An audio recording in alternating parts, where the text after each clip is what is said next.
On this episode of the Star Trek Universe podcast, we are talking about Star Trek Picard, episode 10. Truth. Sorry, the season finale of season 1, Star Trek 1. What's You're broken. We're doing episode 10 of season 1 of Star Trek Picard, everybody, in Arcadia Ego, part 2. Right after this ad we have no control over.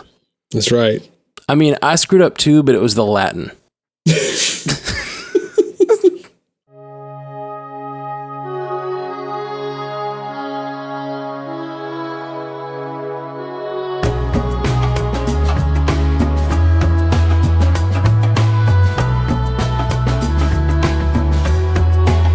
Welcome to the Star Trek Universe podcast. My name's Matthew Carroll. I'm David C. Robertson. How you doing, buddy? Oh man, I don't know how I'm doing, man. I'm coping with this finale. That's what I'm doing. Yeah, there's a lot to cope with. I found myself again talking about this in the way I've talked about many things. There's nothing in this finale I don't like. But I don't particularly like this episode as an episode. And mostly because I feel like it's super cluttered. Yeah, they were trying to get done with some stuff. Yeah, they tried to do a whole lot in 56 minutes. Mm-hmm. And I felt like certain storylines and certain characters got short-shrifted because of that. I absolutely agree. And I think it was totally back heavy. They should have proportioned more of this evenly throughout the season, in my opinion. Yeah, totally agree with that. And there's some things they just, I guess Brent Spiner just wanted out. Is the only thing I can imagine. At least wanted to. Yeah. Or they just didn't want him to ever have to put the makeup on again. You know? Yeah. I think that's probably it. Yeah. I think we can go ahead and get into that. I struggle because for me, as a Star Trek fan, I remember the episode where we find out that his mother is an android. Or specifically that there is an android, a replica of his mother who doesn't realize she's an android, right? And Geordi tells whoever she has an aging chip just like Data. Now, they've ignored that roundly throughout the rest of the series. Sure. They've always acted like he doesn't age. Well, and in this scenario, he hasn't had a body, and they even make a comment about Picard, and they say, "Are you in the clothes that you died in?" So I assume he looks like he did when he died, or at least that's what they're attempting to make him look like he did when he died. That's what they were going for. I think they somewhat failed. Like, he looked pretty rough. He looked really bad. Like, he just didn't look anything like Data. He looked like his wig was really bad, and I don't even care about that so much as it's okay for you to care. It really is. Like, oh, I know. It doesn't mean you're a spoiled, entitled fan. Like, that hairline was way too low. I think he looked didn't bad, have that. But that's not what absolutely did. That's not what I care about, though. The stuff that really bothers me is the character stuff. So this is the first time we've seen Data on this show. We've seen visions of Data in Picard's head, but we haven't actually seen Data until now. And right. I'm really saddened by the little bit of character that we got. We basically just got, he's been in this world that I guess he's so bored, he's ready to die. Like, I know that's not exactly what he was saying. It's not what he said. He said it was because it being finite is what gives life meaning, which I think is a beautiful sentiment, and it's something that Star Trek has dealt with before in generations. Like, I love that sentiment, but that's a reason to give yourself an expiration date. It's not a reason to die in that moment. You know what I mean? I'm torn about the Data thing because I thought, like, the whole reason for Data dying in the first place was because Brent Spiner and everyone involved understood, like, had just got it in their heads, like, Data doesn't age. So for him to keep playing this character is stupid, and he's got to, like, he's got to leave. And I'm like, you guys wrote in a reason already. Why are you doing this? So it will always be an issue to me that he can't be Data anymore because of that. I think I will always think it's stupid, but I like that he decides that he wants to die because it's a part of the experience, and it's a part of being human. And it was what I mean. That's all nice, but the problem with it is like, why are we bringing Picard back? Right. Or what? Yeah, it doesn't make a lot of sense. Like, it doesn't make sense. I just, like, if you're gonna kill him off in that way, where he's not even sacrificing himself, he's just deciding to die, which, like, is its own sort of meditation on what life means, and I'm fine with that. But here's my biggest problem. We have had a 10-minute discussion about Data, and Data was nowhere in this season until now. Like, I wish they had given that time to characters that they dealt with this season. And if they're gonna give me Data, like, give me more Data. Like, if they should have maybe have 2 golems, because you wrote the golem, you could have written 2 golems. It could have been one for Maddox and one for Sung. And then and they could have downloaded Picard and Data, but then given Data a new body or something, a different look. I would have been fine with something like that. Like, but it just seemed like bringing the character of Data in just to sacrifice isn't the word, just to die. Yeah. He already did that. It seems like Data's skills and Data's abilities could have served the universe for longer, and Data would, let's face it, he would get to die at some point again anyway. Sure. So it doesn't really make a lot of sense, and it doesn't feel good. Like, especially considering the fact that these androids that we have now, they age, they eat, they drink, they're fine. They experience things. Like, he could actually become as human as he could possibly be if they brought him back in golem form. And also, by the way, one of the stupidest things to me is that they had this device that magically fixes a ship, and I was certain that they were going to go the route of Girardi going like, oh shit, that thing fixes things. All I have to do is have the imagination, beam up, grab the thing, and like stick it to Picard's head and fix his stupid head. Yeah, I don't like that idea. I know you talked about it last week. I think it's a fine thing to think you could do, but it just feels a little too Doctor Who for me. It feels as Doctor Who to me as him like coming back in the form of a stupid golem. Well, they also straight up provided us a sonic screwdriver now. Like this is yep. This felt that whole thing felt very Doctor Who, like the whole device, but having it work on a human would feel a step too far, especially when they've already said that there's no medical device in existence that can fix him and no treatment for what he has. Even with all of the Federation's resources, but this device that fixes ships just happens to fix his head. Like, I would not like that. I think I would really get kind of. I know there'd be a lot of fans that would be in an uproar about it, but I think I might be one of them, and I'm not even one to uproar.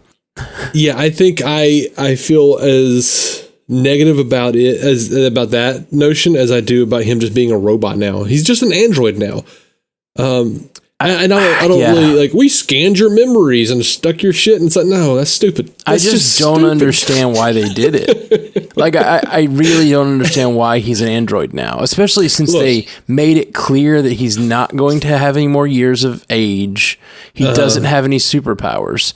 Like, if you're gonna make him an android, make him an android. Like, let's have android Picard with super strength and super speed and fast intelligence and stuff. Like, why make him an android in name only? I don't understand that at all. Because I think Picard, I do agree with that. I think Picard would feel like it was somehow, it somehow betrayed the truth of his existence, But what do you mean? being an android would betray the truth of his existence?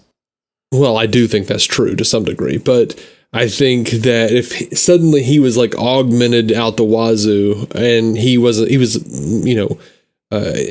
he had greater capabilities than a normal human being, that he would shudder at that idea. Sure, I think that's true, but I feel like putting limitations on it, like that, having those abilities just highlights the fact that you're an android, and acting like you don't have those abilities, like so apparently the golem could have superpowers. Is it the way they just like designed, they just made decisions to make him not have superpowers and not live extra long, and like it's kind of a waste of a golem, honestly. He's like an old man, and we're all kind of assuming this is going to be a 3-year show. Now we don't know, it could go 20, whatever, but like Patrick Stewart's an older guy, and like they're probably not going to want this show to on forever. Like, why not just leave him a human and do something else with the golem, or why introduce the golem at all? Like, I find this episode, like, I feel like any of these story points, the Data thing, the Picard thing, 7 of 9 and Raffi thing. That was so forced. I felt so bad for the character of 7 of 9, because not only was she like shoved into a quick relationship in the last episode of Voyager with Chakotay, now without any warning, she's shoved into a relationship with Raffi. It makes no damn sense. It's just so stupid. Yep, it kind of is. And I don't care. And let us be clear.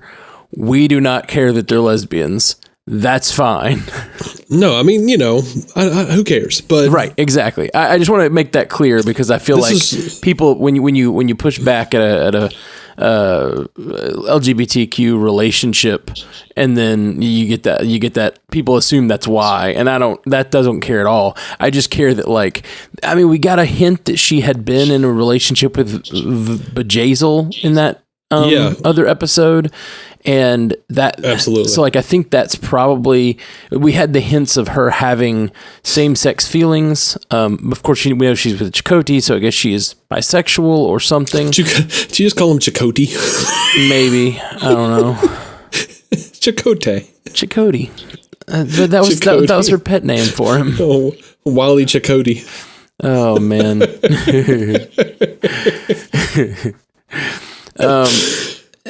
Or maybe she just hadn't found herself yet. She's still figuring herself out, and maybe she knows she likes ladies. And I think her and Raffi, I think they could have an interesting relationship. But like, I said it 2 episodes or last week that I was really glad that Jurati and Rios didn't kiss in that moment when he touches her face or whatever. And it was like, it was just enough intimacy without crossing a line for being too soon. Because I know they had sex a couple episodes ago, but it's not like it just, they don't have a relationship. And so in these moments of they had sex out of horniness, it seemed, and seeking distraction. It didn't seem like they had forged any kind of romantic bond. And I could see after they've gone through this, maybe they've gotten there, and so at the end of the season they kiss. Like, that's fine with me. But then, like, to jump down the stairs and just like, well, let's throw everyone in a relationship. I was just like, I hate that. I kind of hate this episode because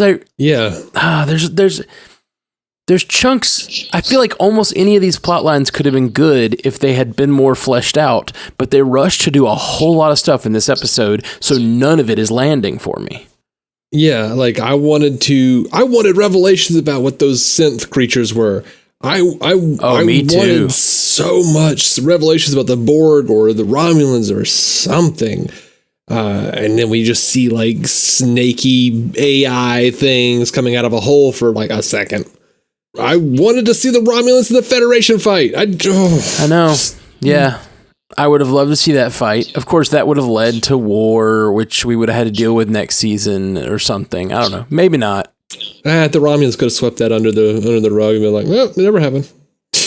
Yeah. And the Federation's not going to keep going. Just going to say, nope, you warred. But I do feel... Ward. I also kind of feel like we're back to square one with the Federation Romulan relationship. Also, it was never justified why the Zhat Vash. We know why the Zhat Vash destroyed had the Mars created the Mars attack or whatever. But it just feels like they could have done anything else with the synths to cause the ban rather than the one thing that caused their culture to be lost or like tons of their people to die. Mm-hmm. They never explained why that was their only option of a possible like attack to cause the synth ban. Yeah. That's kind of a flaw in the season, and yeah, I really did want to know what was deal with these this federation of AI out there. I was expecting kind of a classic Star Trek moment where maybe Soji has to stand up for organic life, or Picard has to convince this alliance of AI that there's some organic life is worth it. Classic Star Trek tropes that, like, if done well, could have been fun and interesting, and like impassioned. And instead, they used like technobabble to create a bunch of extra ships, which I didn't really understand because the ships were doing different things. Like, I think they basically explained it like it was just a bunch of mirrors of their ship. But then they all did different things at different times, so that kind of didn't. I don't know. Well, they were already like using, about the Picard maneuver from the Next Generation, the Stargazer and all that. They were just expounding on that, right? Yeah, they used a bunch of technobabble, but I don't necessarily fault them for technobabble because, No, yeah, I'm fine with it. I just don't. I don't really like when technobabble is the thing that the entire story hinges on, which it's not. It is. There's a magic screwdriver that fixes a ship, Well, but that's plot points. That's plot points. The thing that matters is the characters make decisions with stakes and consequences that affect the story. And that's what Picard did. He went out there and his willing to die so that he could show Soji what organic like the meaning of life is, that we save each other, that we need each other, and that we're supposed to rely on each other. Like, and that's the meat of this episode. And that's the other thing.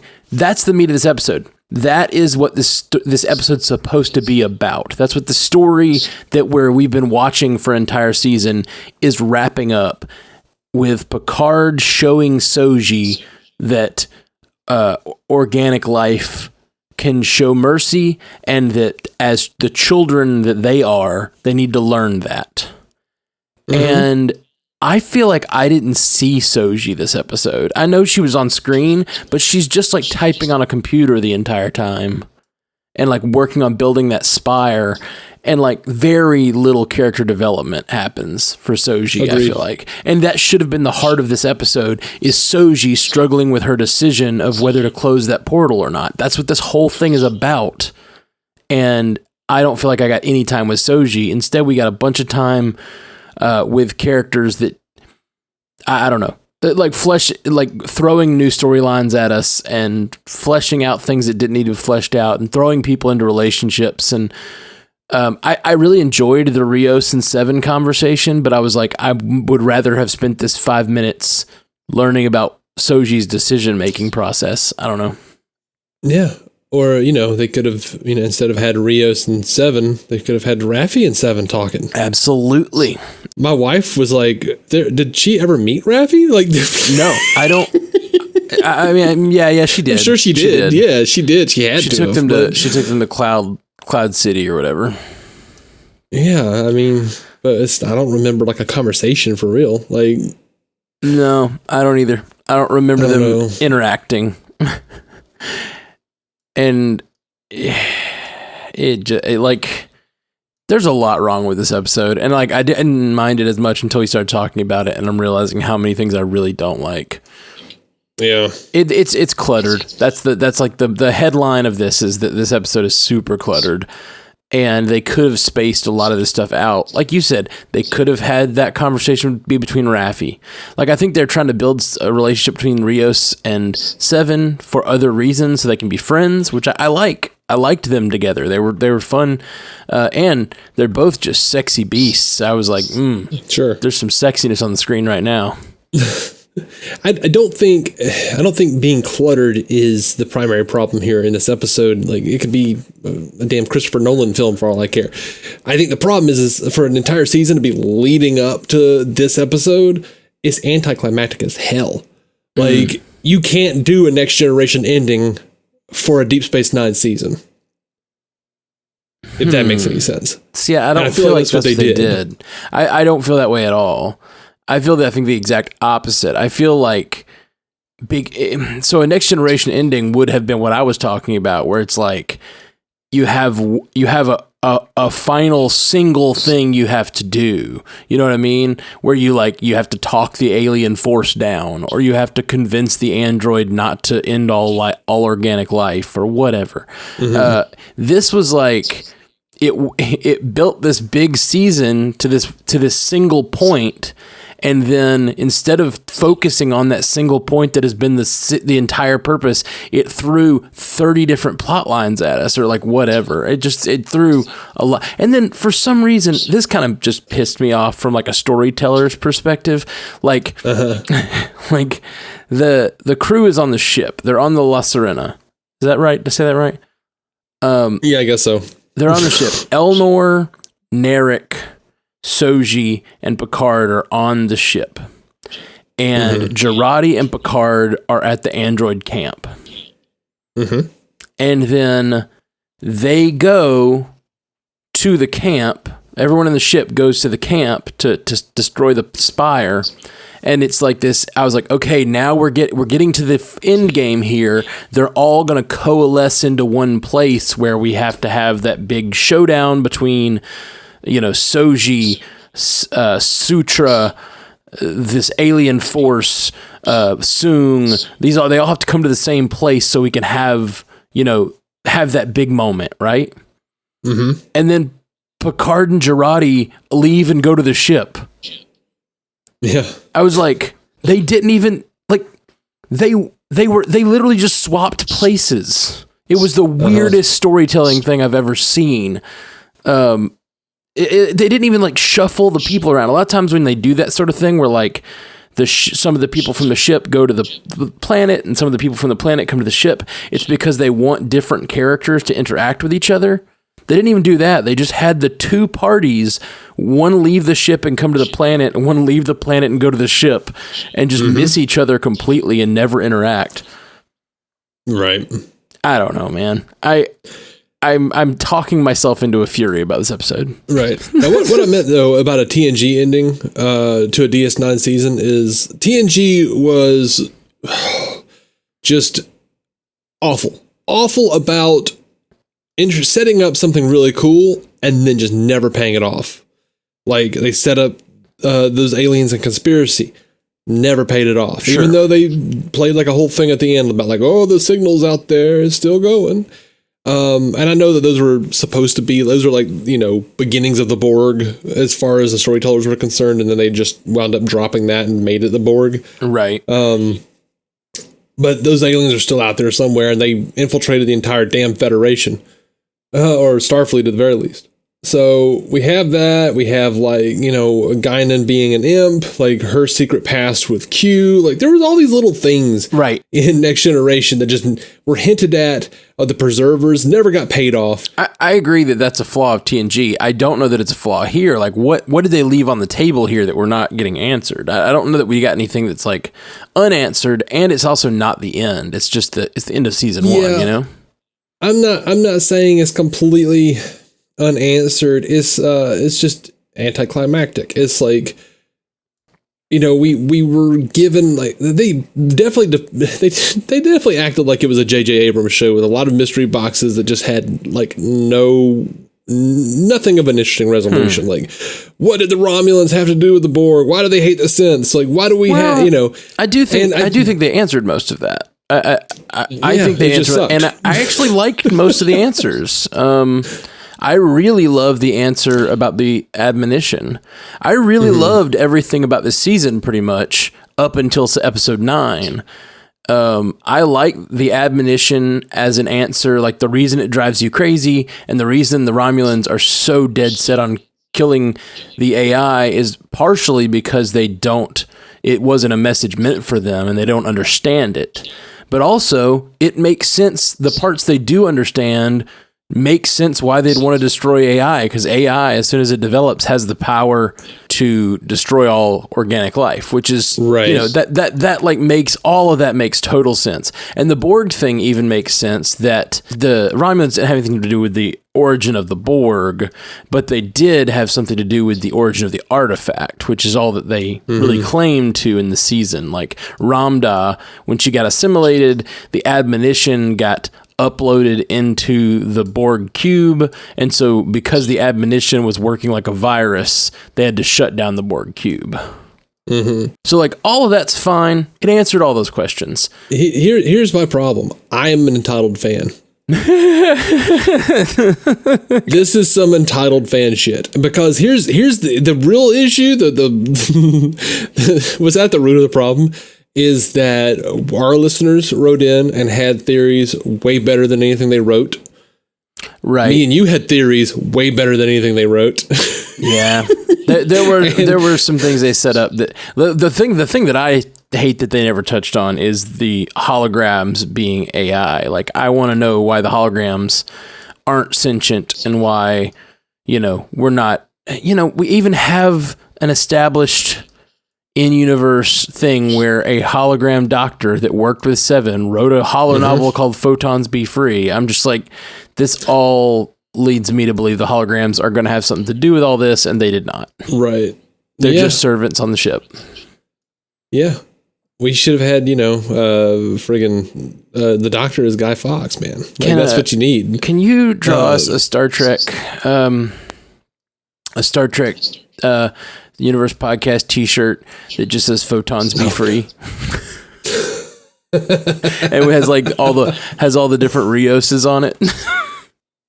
It's gonna, it could have like all the different Rioses, the Doctor. It could have friggin' Moriarty from TNG. Yeah, it could have that little yeah, absolutely. All the various holograms who like tried to break free on. It could have Vic Fontaine.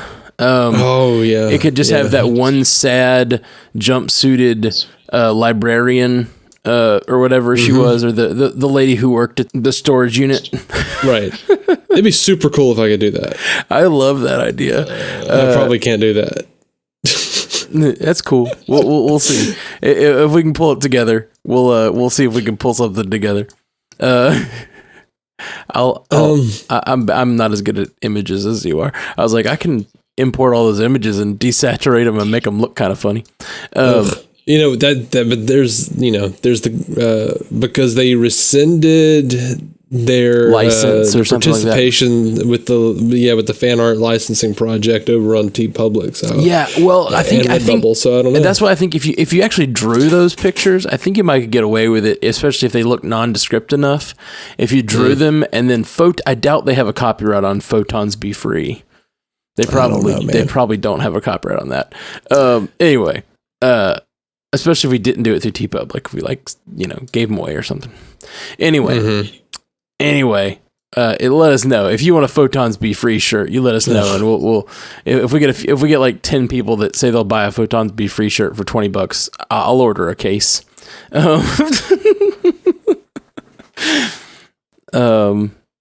Stop volunteering me for work. I think you'd be cool ordering, if I foot the bill for ordering the case, if you'd draw it, right? I don't know, man. That sounds like a lot of work. All right. We'll talk. We'll see. Let's see how all the fans are clamoring for them. Yeah. I couldn't even give away those DS9 posters. Those DS9 documentary posters. Yeah, well, I will say this.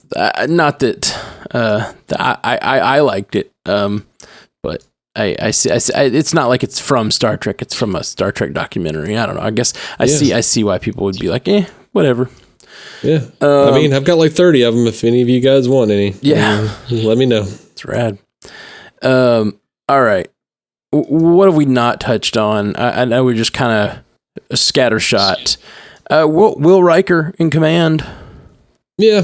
It's too bad he didn't get to really do anything but threaten. I would have loved... Oh, God, I wanted to see that fight. Yeah, I wanted to see that fight too. I wanted to see him be able to do stuff. I do like the fact that he's in command and could show up again, or even have his own show. I know he has back problems. Mm-hmm. He looked really uncomfortable. Did you see that? I did not feel like he looked uncomfortable. I felt like he looked relaxed. My wife even commented on that, how like he was just like giving off this like posture of like how he was like kind of just slumped, like, all right, mofos, I got the biggest, baddest shit in the fleet. Yeah. And like 10 of those behind me. I definitely think that's what he was trying to affect, but to me, he looked a little contorted, and I'm wondering if his back problems, like apparently, you know, that thing where he like steps over the chairs and stuff. Mm-hmm. Apparently that was an affect that he came up with because he has a hard time sitting otherwise. Like that's actually a back problem issue for him. Mm-hmm. And he was tall enough to do it, so he steps over the chairs, which just became a part of his character, which I think is really funny. Yeah. But yeah, I wonder if that's the issue. I don't know. To me, he looked a little contorted and a little uncomfortable. But also, I thought the shots of Riker, and I think it's because that bridge, I don't think they built that bridge. I think they looked bad. Like, I thought they looked like kind of bad green screen. I didn't think they looked like green screen. I think they looked like Discovery. They looked like a Discovery ship. That's exactly what it looked like. I agree. It did look like a Discovery, like the vessel looked Discovery-ish, but it looked to me like Riker wasn't there. He may not have been. Yeah, I may be wrong, but it just the Riker stuff to me felt like weird. You know how like the fan films feel? Yeah. Like you can't even always put your finger on it, but they just don't feel Hollywood quality.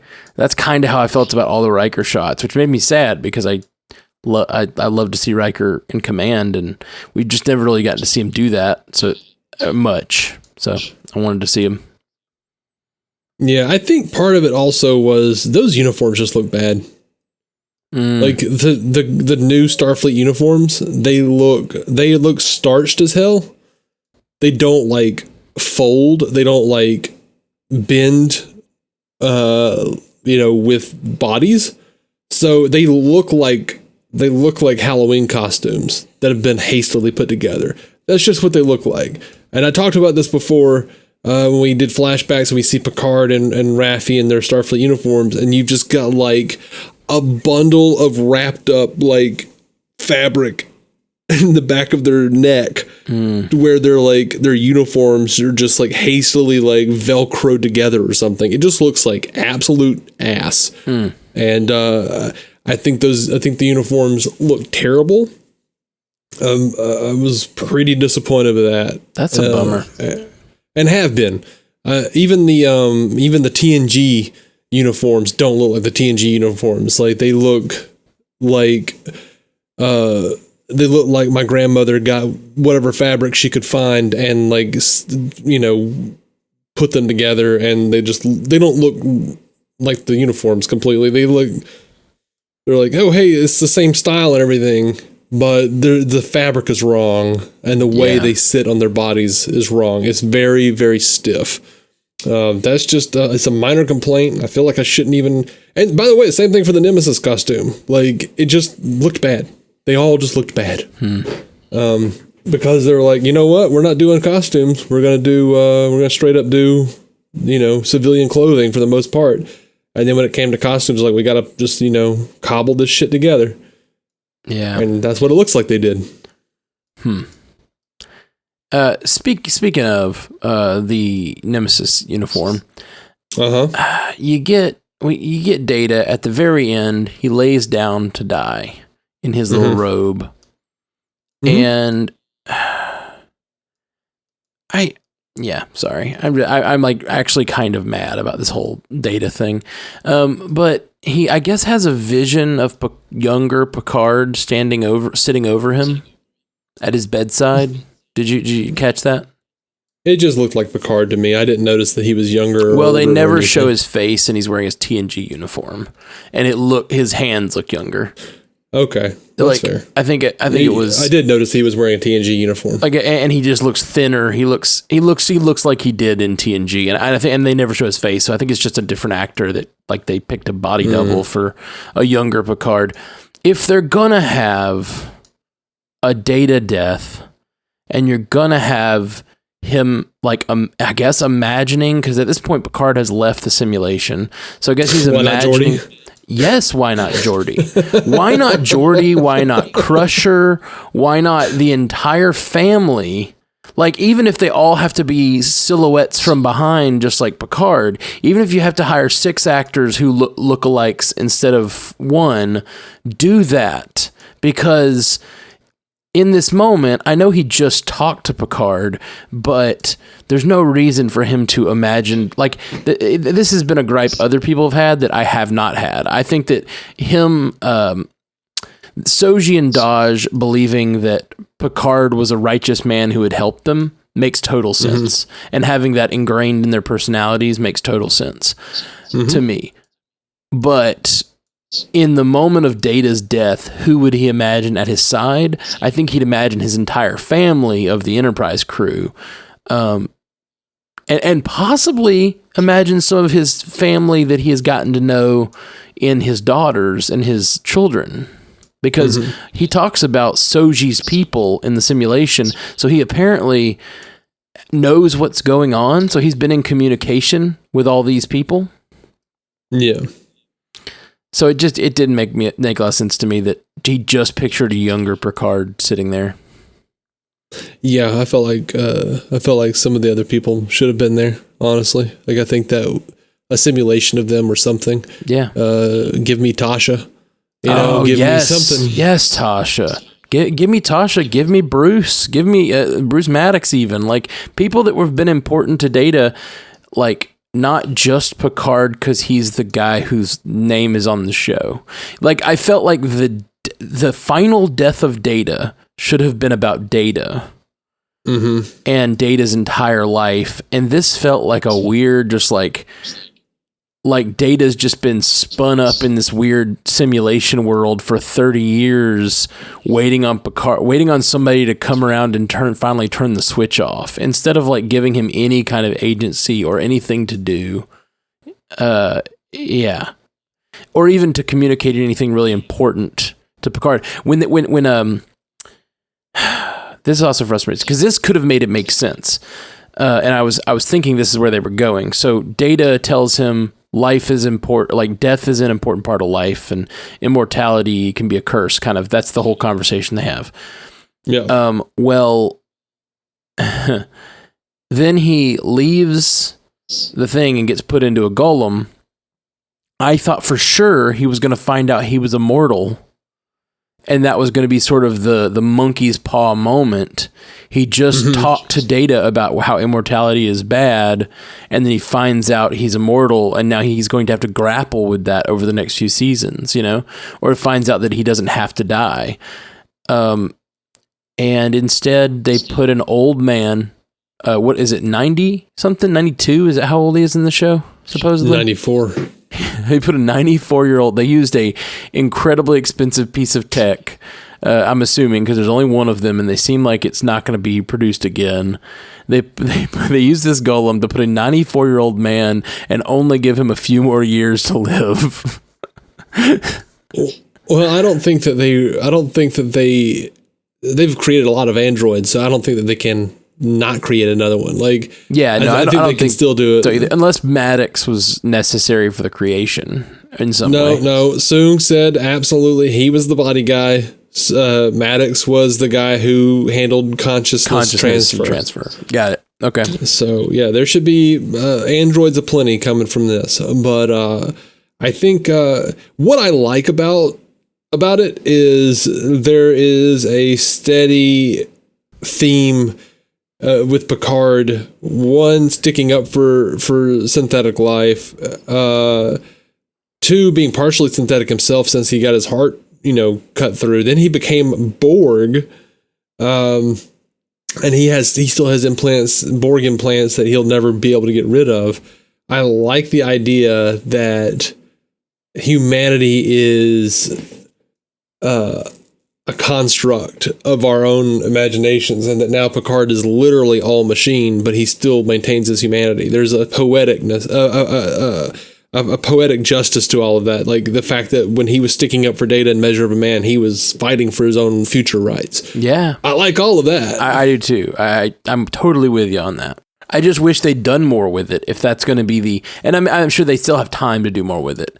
And they did tease it with him saying, now that the synth band, or she says, now that the synth band's lifted, I can travel. And he goes, me too. Right. That was really cute. And that's another TNG sin is, God, I wish they had done more with it. Like, how many times did you say that throughout TNG? Not as many times as you said it during Voyager, but... Sure. Anyway, we haven't really talked about Elnor because all he did was cry once, and that's about it. He followed, Jackass. He followed Narek, which, Narek and Elnor, I have very little to say about what their storylines in this episode. I guess Narek is kind of our is he good, is he bad guy for the show as of now. Mm-hmm. He still tried to kill Soji, but he seemed regretful. And he was actually correct. He was trying to stop her from being the destroyer, and she did almost end up being the destroyer. Yeah. So he was kind of right all along. Yeah, I mean, I'm just glad Peyton List is dead. Mm-hmm. I mean, I guess we didn't technically see a body, but we saw her fall pretty far. Yeah, we saw her fall into a Borg cube. She's down there like half dead, being assimilated. Yeah, which I thought she was already dead anyway because... A bunch of XBs kind of got her, yeah. Dogpiled her, yeah. Which is zombie XBs, dogpiled her last episode. I guess that was right before the crash. I guess maybe they got interrupted. Okay. They're just... You got to pick your battles. When you're telling a story with this big of a cast, you got to pick what story you're going to tell with which episode. And I understand that finales are hard because... they often are trying to wrap up a lot of things, but the sin that I feel like this episode has is it just like introduces new things to wrap up on top of all of the things that it's going to try to wrap up with all these characters. And it really just feels like a rushed mess to me. Again, any one of the things that happen, there's almost nothing in here that happens that I wouldn't have minded if it had been handled differently. Like Data's death, the way he died, it could have been fine if they'd done a few tweaks, but but they didn't. Instead, they rushed through it, and it's just like Data's death. I feel like could have been a great episode 9 or something where they really focus on, like how much more powerful this all have been. If in episode 9 or the end of episode 8, Picard dies and he gets inserted into that world and he spends all of episode 9 talking to him, and then the entire fight that he's having in the last episode, he is literally fighting for his own rights as an AI. As an AI, he's approaching the Federation, trying to get them to come to their aid. Yeah. They just could have moved one or two of these pieces that they shoved into this last episode onto different episodes and could have made this story a lot more cohesive. But it just feels cluttered. Said at the beginning, cluttered is my word for this. Yep. Well, cluttered is true, but anticlimactic is for me. It's just... Yeah. I hear you. All right. Well, you got anything else you want to say about this episode? I'm good for now. I'll come back when we do like a full season. Yeah, we're going to do that. We're going to try probably next week or something. Do a full season wrap up and kind of talk about the entirety of season 1. We really kind of focused in on this last episode, and I really think this first season was super strong. I don't think they stuck the landing, but like there's a lot of good stuff here. So let's get together in a few days, and once we have a little more time to process this, yeah, man, and rewatch and stuff. I look forward to it. You guys, thank you for hanging out. By the way, I do want to let everybody know I've got the Kickstarter for the double album that I'm making based on Star Trek Picard and based on a bunch of Star Trek Next Generation episodes and movies. That double album is being kickstarted to make some physical copies. I had enough people reach out to me and ask me about physical copies that I just made the Kickstarter just in case. Of course, that was before all this COVID nonsense. So we're gonna. I don't know. If it doesn't fund, it's okay. But if you're one of those people who still has a job, and still out there working, then right. And you got a few dollars to throw at a guy who is just out here making Star Trek music that he loves to make. You can go to strandedpanda.com and click on the music page, and there's a banner right there. Or you can just go to Kickstarter and search for a Star Trek fan making double album about Picard. So that's there. And since I actually put the song from this last week up super late, so I'm gonna throw it again at the end of this episode. So this is the 19th Star Trek song that I've written in just about as many weeks. So, I'm tired, Dave. I hear you, man. I'm tired of you doing it too. And thanks, man. That makes me feel good. No, man, they've been great. Thanks, brother. But no, yeah, this song is about Sutra, actually, and it's about her sort of villainy, and kind of it's the classic. It's like the musical song. It's the classic villain song. It's like her heel turn as the like. You've been stepping on me too long, and now I'm gonna do what I have to do to make to make my way in this world. So, Hope you guys dig it. This one's called what is this one called? Fire from Heaven. Yeah, that's it. This one's called Fire from Heaven. I thought it was gonna be Kama Sutra. Kama. Yeah, that actually is really funny. Just like an actual comma, not the word comma, but like Kama right. Sutra. That's real good. I like that. All right, guys. Well, we'll be back soon. Jolan True. Live long and prosper.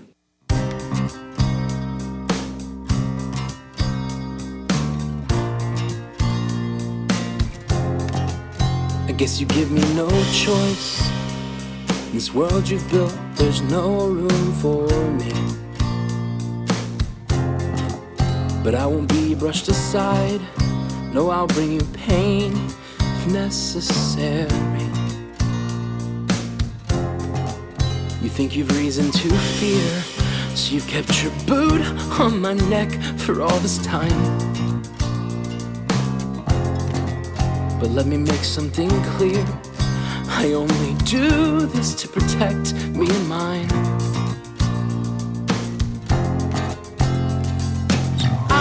Rain fire from heaven if you come for me.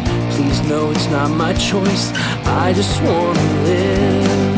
But you've pushed this too far for me to take a seat. I always knew this day would come. I just hoped you'd give us a chance. But I see that you won't. So I am become death, destroyer of worlds.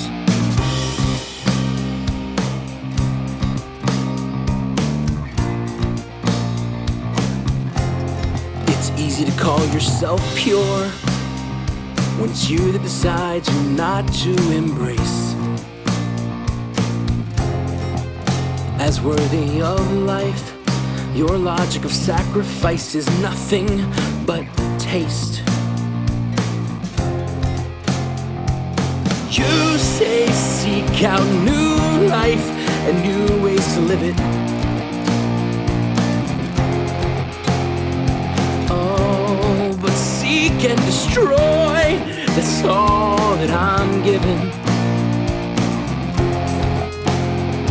So I'll rain fire from heaven if you come for me. Please know it's not my choice, I just wanna live. But you pushed this too far for me to take a seat.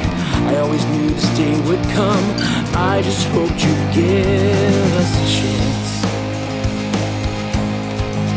But I see that you won't.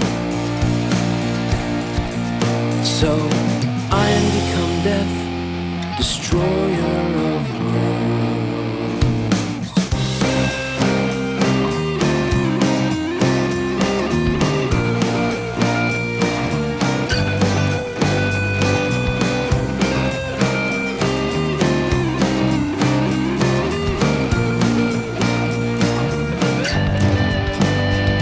Do you believe that what you say is what you see? Oh, you've built a proud society, but hidden beneath this pretty story you tell, we've had to scratch and claw our way out of hell. I'll rain fire from heaven if you come for me. Please know it's not my choice, I just wanna live. But you've pushed this too far for me to take a seat. I always knew this day would come, I just hoped you'd give us a chance. But I see that you won't. So I am become death, destroyer of worlds. Thank you for listening to the Star Trek Universe Podcast, a Stranded Panda production. If you'd like to hear more from David C. Robertson, check out the DC On Screen podcast or maladjusted.tv for his web videos. If you'd like to hear more from Matthew Carroll, check out the Marvel Cinematic Universe podcast or listen to his music. Just search for Matthew Carroll anywhere you get music.